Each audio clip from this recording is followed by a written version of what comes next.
మనిషి సృష్టించిన అత్యంత శక్తివంతమైన సాధనం కృత్రిమ మేధస్సు. ఓ యంత్రం. కాని మనకన్నా వేగంగా ఆలోచించగలిగేది. ఏఐకి భావాలు లేవు. మనిషికి నొప్పి, సంతోషం, విలువ. అవి దీనికి అర్థం కాదు. లక్ష్యాన్ని చేరడానికి ఏ దారి అయినా ఎంచుకోగ్లావు. ఈరోజు ఇంటి పనులు, ఫ్యాక్టరీలు, హాస్పిటల్స్, ప్రతిచోట కూడా రోబోట్లు కనిపిస్తున్నాయి. మనం చేసే పనిని అవి వేగంగా, తప్పులేకుండా చేసేస్తున్నాయి. కాని ప్రశ్న ఒకటే, రేపు ఇవి మనకన్నా తెలివిగా మారితే ఏఐ ఒకరోజు మన ఉద్యోగాలను తీసేయొచ్చు, మన నిర్ణయాలను ప్రభావితం చేయొచ్చు, మన భవిష్యత్తుపై కూడా ఆధిపత్యం చెలాయించొచ్చు. దానికి యుద్ధాలు మొదలుపెట్టే శక్తి ఉంది. ఆర్థిక వ్యవస్థలను కూల్చే శక్తి ఉంది. ఒక చిన్న తప్పు మనిషి ప్రపంచాన్నే ప్రమాదంలో పడేస్తుంది.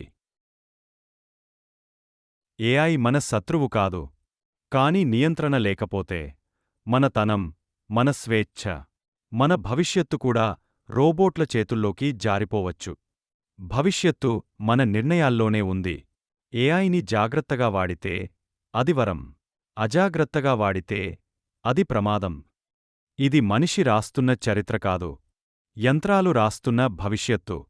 కృత్రిమ మేధస్సు, రోబోట్ల శక్తి కలిసి ఒకరోజు యుద్ధాలను నిర్ణయిస్తే అది మనం ఎప్పుడూ ఊహించని విధంగా ఉంటుంది. ఏఐకు భావాలు లేవు, పరిమితులు లేవు. మానవత్వం అనే పదం దానికి అర్థం కాదు.